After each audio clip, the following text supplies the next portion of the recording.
Hi, welcome to Time Out for Art. This is Sherry, and today I'm excited to share with you some tips and tricks that I use when working with acrylic paint.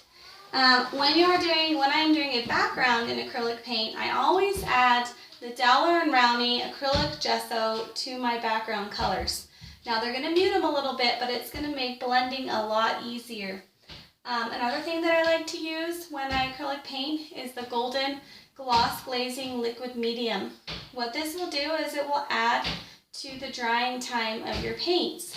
So it will extend the drying time, making it easier to work with your acrylic paints. Let me just demonstrate on my shark here. I have some gloss medium into a little bit of red. And this is a glazing technique, so I'm going to glaze some blood onto my shark's tooth. Okay, and then I'm going to blend it out with some medium, the glazing medium. So now I have some bloody teeth. Okay, so really simple, really fun. This makes acrylic painting a whole lot easier. Another thing that I use when I acrylic paint is I like to buy my acrylic paints in bulk so that I can experiment as much as I want to and see how far, see what kind of things I can get my paint to do, how far I can push them.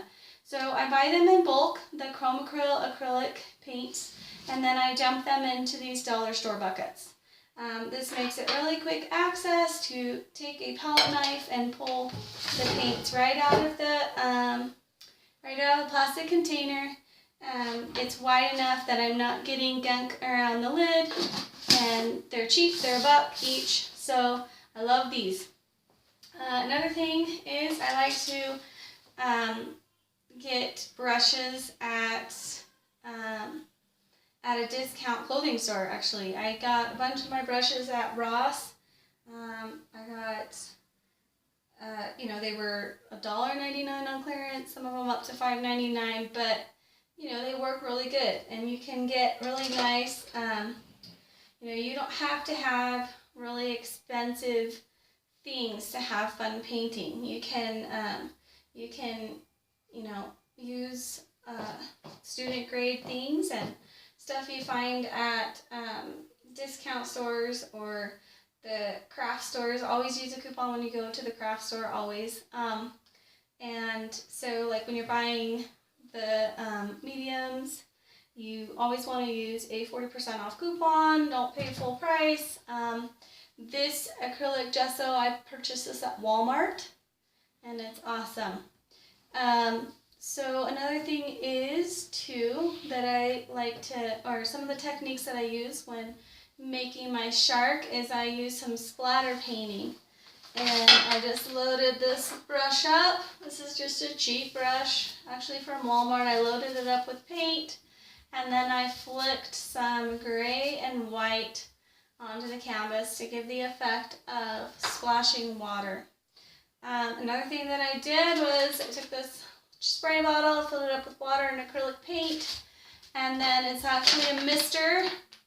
So I was able to mist some blood onto my shark to make it more realistic, or make it more fun. Also, too, when you're painting large paintings like this, you really should get a big piece of glass. This is just a microwave plate, but I filled the front with color, I filled the back with color, and it just makes it easier when you're doing larger paintings to have a bigger palette. So maybe go to find a larger piece of glass, whether it's from an old coffee table, or you went to the automotive place and got a large windshield and had them grind the edges. Make sure you have a bigger palette.